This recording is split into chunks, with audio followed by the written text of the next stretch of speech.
Break के बाद एक बार फिर स्वागत है। फुलवारी शरीफ रेलवे स्टेशन के पास रेलवे फाटक में आज एक बेलगाम बस ने टक्कर मार दी, जिससे फाटक का पोल टूटकर 25,000 वोल्ट के ओवरहेड वायर पर जा गिरा। इस घटना से डाउन लाइन पर घंटों रेल परिचालन बाधित रहा। गनीमत यह थी कि टकराने के बाद बस और पोल में कोई संपर्क नहीं रहा, वरना एक बड़ा हादसा हो सकता था। बस जो है उसमें बम्बू में धक्का मारा है, बम्बू जो है गिर गया ओवरहेड तार पर। अब ओवरहेड तार का स्थिति आप देख ही रहे हैं। परिचालन चलेगा, लेकिन डाउन वाला अभी थोड़ा देर रुकेगा। डाउन वाला आ रहा है, टावर वैगन आ रहा है, वो ठीक करेगा, उसके बाद ही ठीक होगा। अप वाला हम लोग कोशिश कर रहे हैं जितना जल्दी चालू करा देंगे। उधर शेखपुरा पुलिस ने अंतर्राज्यीय ठग गिरोह के 5 सदस्यों को गिरफ्तार किया। इनके पास से पुलिस ने 14 मोबाइल और नकली दवाएं जब्त की हैं। इसके अलावा काफी संख्या में फर्जी बैंक अकाउंट नंबर और कई सिम कार्ड भी बरामद हुआ है। इस गिरोह के तार नालंदा, नवादा, शेखपुरा, गया, पटना के अलावा झारखंड और दिल्ली तक जुड़े हुए हैं।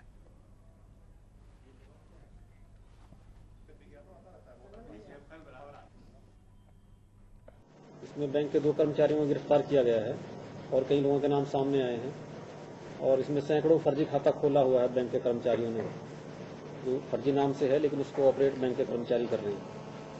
तो इनके भी कार्रवाई अब की जाएगी। इसमें जो फ्रेंचाइजी के मालिक हैं ऋषि कपूर, जो पटना में रहते हैं, उनका भी इसमें मिली भगत सामने आई है। उनकी भी गिरफ्तारी जल्दी ही की जाएगी। और इसमें जो इनको फर्जी सिम बेचने वाले लोग हैं, इनकी गिरफ्तारी भी की जाएगी।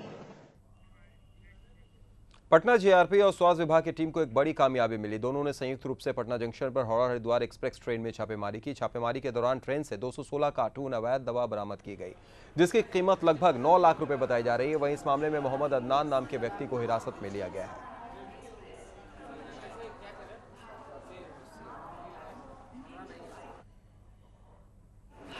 ट्रेन से हावड़ा हरिद्वार ट्रेन से कुछ दवाओं की बोरियां उतरी हैं, उसका जांच करने हम लोग आए यहाँ पर और उसमें एक व्यक्ति गिरफ्तार हुए थे, मोहम्मद अदनान।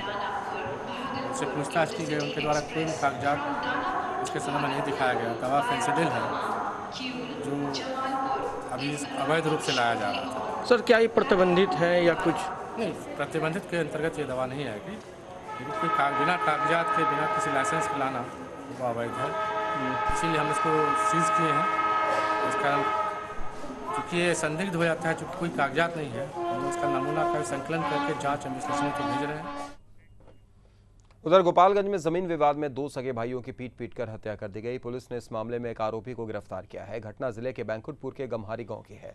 दरअसल मृतक अजय भारती और उनके भाई प्रहलाद को कोर्ट से किसी जमीन की डिग्री हासिल हुई थी। स्थानीय पुलिस की मदद से इन्हें ननिहाल की जमीन पर कब्जा भी जमा लिया, लेकिन शनिवार को जैसे ही दोनों भाई खेत पर पहुंचे, तभी उनके संबंधियों का उनसे झगड़ा हो गया और उनकी लाठी से पीट कर हत्या कर दी गई। घटना के बाद मौके पर पहुंची पुलिस को भी विरोध का सामना करना पड़ा। बाद में आरोपियों की गिरफ्तारी के आश्वासन के बाद ही लाश को पोस्टमार्टम के लिए ले जाया जा सका। इस मामले में 11 लोगों को आरोपी बनाया गया है।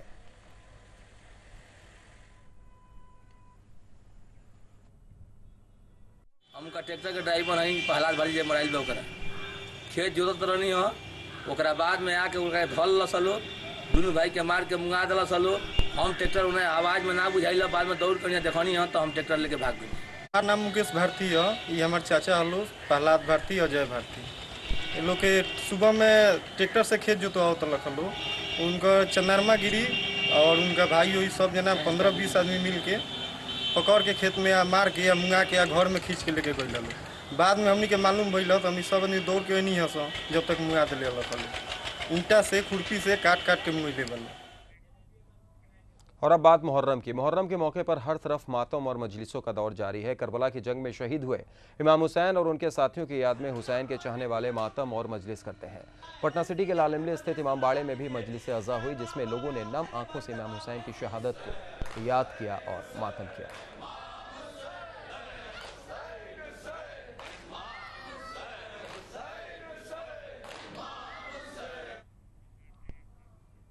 पटना सिटी के साथ साथ जहानाबाद में भी इमाम हुसैन की याद में लोगों ने आंसू बहाए और मातम किए। हम आपको 2 तस्वीरें एक साथ दिखा रहे हैं, जहां एक तरफ पटना सिटी के लाल इमली इमाम बाड़े में मजलिस और मातम किया गया, तो दूसरी तरफ जहानाबाद के इमाम बाड़े में भी हुसैन की याद में लोगों ने आंसू बहाए और मातम किए। उधर झारखंड पुलिस मुहर्रम के मौके पर कानून व्यवस्था को चुस्त दुरुस्त रखने के लिए सारी तैयारियां पूरी कर चुकी है। पुलिस का कहना है कि इस मौके पर केंद्र से 2 रैफ की कंपनियों को मांगा गया है। साथ ही राज्य सरकार की 5 कंपनियां अलग अलग शहरों में तैनात रहेंगी। पुलिस का कहना है कि मुहर्रम के दौरान पुलिस की प्राथमिकता है कि किसी को भी असुविधा ना हो और शांतिपूर्ण तरीके से पर्व मनाया जाए। केंद्र सरकार ने हम लोगों को 2 कंपनी जो है RAF रैपिड एक्शन फोर्स जो होता है वो दिया है, जिसको हम लोगों ने हजारीबाग और रांची में तैनात कर दिया। और बाकी हमारे अपना जो है एंटी राइट जो फोर्स है करीब 5 RAP है, उसको भी हम लोगों ने जमशेदपुर, बोकारो, रांची और हजारीबाग, गिरिडीह इत्यादि में लगाया है। और भी एक्स्ट्रा फोर्स दिया गया है और साथ ही राज्य सरकार को एक्स्ट्रा होमगार्ड तैनाती करने के लिए दिया गया, जो मुझे लगता है आज अप्रूव भी हो जाएगा और पर्याप्त फोर्स रहेगा हर जगह। और अब बात खेल के मैदान से। अंग्रेजों को नई दीवार गिराने के लिए 790 हमले करने पड़े, तब जाकर नई दीवार गिरी है। हालांकि तब तक पुजारा ने टीम इंडिया को संभाल लिया था, पर दूसरे दिन का खेल खत्म होने तक अंग्रेजों ने ऐसा पलटवार किया है कि भारतीय फैंस डर चुके हैं। देखिए दूसरे दिन का रिपोर्ट कार्ड। अंग्रेजों ने किए 790 हमले, तब गिरी नई दीवार। पुजारा की पारी ने भारत को संभाला।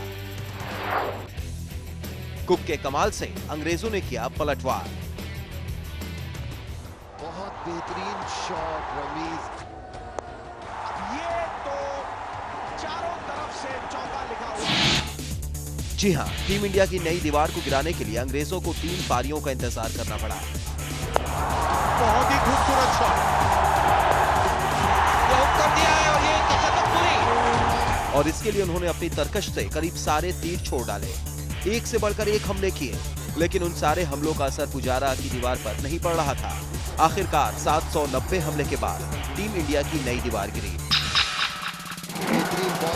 लेकिन तब तक पुजारा ने टीम इंडिया को संभाल लिया था और एक सम्मानजनक स्कोर की तरफ मोड़ दिया था। अहमदाबाद में भी पुजारा दोनों पारियों में नॉट आउट थे। एक वक्त तो लगा कि मुंबई में भी अंग्रेज इस दीवार को नहीं गिरा पाएंगे, लेकिन 8 विकेट गिरने के बाद पुजारा रन गति को तेज करने की कोशिश में स्वान की इस गेंद पर स्टंप्ड आउट हो गए। और इस तरह से पुजारा ने सीरीज में अभी तक 790 गेंद खेलकर 482 रन बना लिए हैं। पुजारा की इस पारी से टीम इंडिया 327 रनों का स्कोर खड़ा कर पाने में कामयाब रही, जो इस पिच पर अच्छा स्कोर दिखाई दे रहा था। लेकिन दाद देनी होगी अंग्रेजों की, जिन्होंने शानदार अंदाज में जवाब दिया। अश्विन को गेंद कराएंगे, मुझे लग रहा है। हालांकि अच्छे आगाज के बाद ओझा ने एक के बाद एक अंग्रेजों को 2 झटके दिए। लगा कि टीम इंडिया मुंबई में मैदान मारने के करीब पहुंच जाएगी, लेकिन अहमदाबाद में जैसे कुक ने लंगर डाल दिया था, वैसे ही मुंबई में भी कुक का कमाल देखने को मिला। और एक छोर से कुक तो दूसरी तरफ से पीटरसन ने फिरकी की तिड़की का जबरदस्त तोड़ निकाला और काउंटर अटैक करते हुए अपने अर्धशतक भी पूरे कर लिए। बड़ी सेंसिबल बैटिंग, दोनों रिस्क भी ले रहे हैं, उसके बाद रिवॉर्ड पूरा मिल रहा है। बहुत बेहतरीन बैकफुट पे पीटरसन की, ये देखिए दोबारा शायद जब कुक एक बार फिर बड़ी पारी की तरफ बढ़ते हुए नजर आ रहे हैं। हालांकि अभी भी इंग्लिश टीम भारत से पहली पारी में 150 रनों से ज्यादा पीछे है और तीसरे दिन अगर धोनी दूसरे दिन से सबक लेते हुए अटैकिंग कैप्टेंसी करते हैं और भारतीय फील्डर्स हाफ चांस को लपकते हैं, तो मुंबई में भी अंग्रेजों को दी जा सकती है मार। Syed Hussain, sports desk, Aryan news. तो इस बुलेटिन में फिलहाल इतना ही। दीजिए इजाजत, नमस्कार।